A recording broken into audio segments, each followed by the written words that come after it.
All right, patch 10.2 patch notes. We've been waiting for a patch, and I'm going to do a quick rundown on this patch, and I would like to just quickly go over it and address some new things, some new stuff, and what I think about it. So what we have is just some system changes. PvE rounds are a little bit shorter, which is all right, I guess. I don't mind it too much. They're probably just preparing the mobile release, so this is like a minor change. I don't even mind it. Item system, we get a small loot boxes, 4 gold trucks possibility. The average value goes down. I like this. This brings us more consistency, because if you played on high challenger levels, it was actually quite a big deal to get 2 golds instead of 4, because you also have like less gold because you can't make interest and such, so it's kind of nice. Same with the 7 gold box. Remove the worst case scenarios for item drops through course of the game. So that means you just don't end up with 2 items after Crux or 3 items after Crux. I think that was the minimum. So that's kind of nice. I like that there is less RNG in this. A full item now drop significantly less. I don't know why they introduced this in first place, but I like they are actually kind of removing it. So I never liked that change to begin with.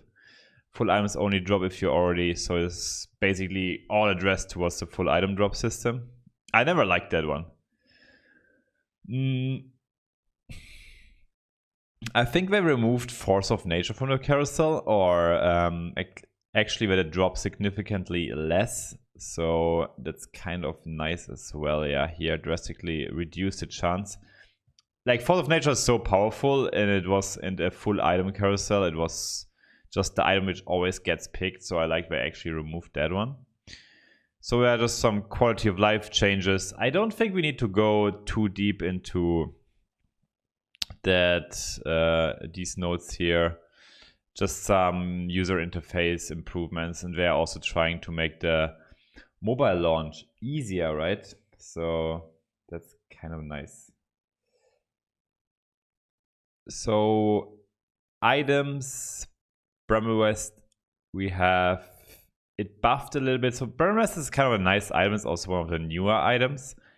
They're changing it so it deals a little bit more damage. So what's gonna happen here, this item will basically be built to counter Infinity Edge and Assassins, because, well, we're also buffing the Assassin trait a lot, and we need a counter to this, so buffing Bramble West is probably not the worst thing. Bloodthirster gets buffed as well, together with the Hextech Gunblade. I don't know, healing items have been so off the meta for a long time. To make them kind of relevant, they have to change something about Morello or red buff. Otherwise, these items will stay off meta, and this change is just not too huge. They are buffing Rageblade a little bit, but also with buffing the Assassins, I think that change will not be too huge, because fights are still too short, and, well, that's kind of the history of Rageblade. Short fights makes the item bad. They are buffing Locket scaling with 3 stars and Luden's Echo scaling. I actually think Luden's Echo is pretty strong now if you play Predators. The 50 damage on the target's actually quite a big deal. So Luden's Echo, Kog'Maw meta may be back. I can definitely see that. Let's go straight to the traits. They're buffing Assassins quite a lot. I think there will be some viable 6 Assassins build now. And yeah, I can definitely see that coming, like replacing maybe the Berserkers, because Olaf is also getting nerfed. So just Kha'Zix carry in general. And yeah, will be a fun thing to talk about. But I skipped Iceborne Gauntlet. Yeah, I don't see this item much. It's kind of the story of Titanic Hydra as well. It's just not very, very relevant. Maybe on Azrael, but it's more like a fun item. Maybe I can build something around it. I have no clue yet. So we're also significantly nerfing Blade Masters to 35%. And what's also happening is you cannot like stack up the Blade Master attacks you gain extra. It means like if Sivir does some extra attacks, and you can get Blade Master procs off the Blade Master procs. So we are actually removing that one, which ultra nerfs Blade Masters. So you don't have like a Sivir which procs the Blade Masters once and always keeps attacking. So, well, that's the thing. When buffing Infernals, I think 6 Infernals were already strong. We're even buffing that further. And we're also buffing the 9 Infernals. I rarely see 9 Infernals because it's just the case that you don't have enough frontline with it, but I think 6 Infernals is actually pretty legit, especially on an Infernal map where Kiana is just also in your composition then. They are also getting 6 mages a little bit of a boost, or giving them a little bit of a boost. 20 AP to all mages and 100 chance to double cast. So we are following this Berserker, the Berserkers and the Assassins. I kind of don't like this. I think the 6 unit traits are a little bit brainless to force, honestly. And we also had 6 nobles, which were kind of unhealthy for the meta. We had the 6 berserkers now. I kind of think this takes the beauty away from the auto battler in general, because the beauty about these auto battlers is adjusting, having the whole span, and having a different game every time. And if you have these 6 unit synergy traits, it kind of makes it very stale and one-dimensional. So I don't like it too much. So you will just see people playing 6 assassins, 6 mages, and you're building towards that, and that's your comp. And instead of making one individual carry and such, you have like this, you just force the 6 mages because it's just superior. So I don't really like that. We are having also 6 shadows getting buffed. Same thing, shadows were already true. I would rather have them focus a little bit on the unit balance instead of going into the trait balance too much. The traits are important, they should be quite balanced, but also the units within the traits. Obviously, designing wise, this is the simpler choice. Just address the traits. You have a way easier way to balance it off, but it also takes a lot of the beauty out of the game. So 9 Wardens is gonna be the same thing with the 6 Footlands as well. I think we are moving towards a bad direction here, and I would like to reverse that. I think as a content creator, you also have to like address these things. I think we are going into a bad habit of just making 6 the maximum traits too valuable. All right, we get some champion balance. I think that's actually more interesting stuff. Well, because the beauty of TFT overall is just how are champions balanced, how can you make maybe an individual carry, something like this. Leona is getting nerfed by 10. And the 3-star as well. I think she will still be strong, so... Leona at the moment could also be a free gold unit, by the way, that's strong as she is. I think she's still super strong at this, and I don't know if this fixes it. I think her ult is she's just basically a better Braum. We are buffing Malzahar a bit. That is nice. Malzahar was mainly weak because Berserkers were a thing. So yeah.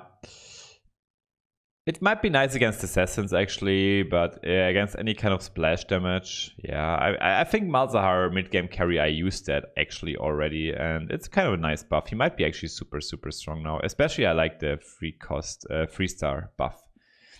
By giving Ezra more health, that's not that relevant, but he also gets quite more ultimate damage, so Seraphs plus Death Cap Ezreal could be a nice mid-game carry. I already liked him. It's okay to buff him a little bit just to switch things up a little. So we are also getting a Karma nerf. Nice. You could basically play a 1-cost Karma and 1-star Karma, and she's basically as good as a 2-star Karma. Yeah, I like that. They're actually, it should be a difference between I mean, she just gained more. You gain more shield of it, right? But the Luna trait itself was already not that good, but the Luna units were so insane, and you could just splash 1-star Karma into every comp because she's basically as good as 2-star. So I like that we're actually changing things up there. Cyan mana, so we're buffing the shadow units overall a little bit, plus we're giving the shadows a buff over just for mid game. I think it's super strong. So we have Cyan ult faster. Sivir is getting nerfed. I think the big nerf about Sivir is actually the Blade Master trait. This is, yeah, relevant, but not as relevant as the Blade Master nerf. And we're even buffing Veigar more. Apparently some people like Veigar carry over there at Riot. I think it's alright. Don't mind it too much. I love the Veigar sometimes. Just having a 3-star Veigar one-shotting everything is kind of fun. Nerfing Olaf. Not sure if that's necessary with the nerfs which are incoming. I think we're tackling things a bit into the wrong direction here. So what happened last patch and the patch before was they over-nerfed other comps, and that's why Berserkers were playable and Blade Masters. And Olaf overall was not a problem, I think. You even had to itemize him very well. So this nerf, I don't see it that way. We're buffing 3-star champions, so Hyper Rolling gets a bit more rewarded. Ashe gets a bit stronger 3-star, that's alright. I don't think that's a big thing to talk about. And we're bug fixing stuff. I hope we are. So here's one thing about Set 2, which I'm very critical about, and it's the coding. With Syra plans, with Kindred Spell Crit, we're fixing this now. That's such a big deal, the way units move and what's happening where units chase Singed. It's so weirdly coded, mainly because of the Berserkers and the Summoners. Takes a lot of joy out of your comp because the tactics out of the teamfight tactics name gets a little bit removed, and you can sometimes not even build viable carries because it's simply bugged. Like, for a long time we had Syra carry being a thing because her plans bugged ultimates from enemy units, so that's quite a big deal. I hope it gets better also with the future. I don't like the Summoner trait overall. So guys, that's my patch rundown here. I hope you enjoyed it. If you have any questions, just leave them below. I will answer them usually, and have a good time with the new patch.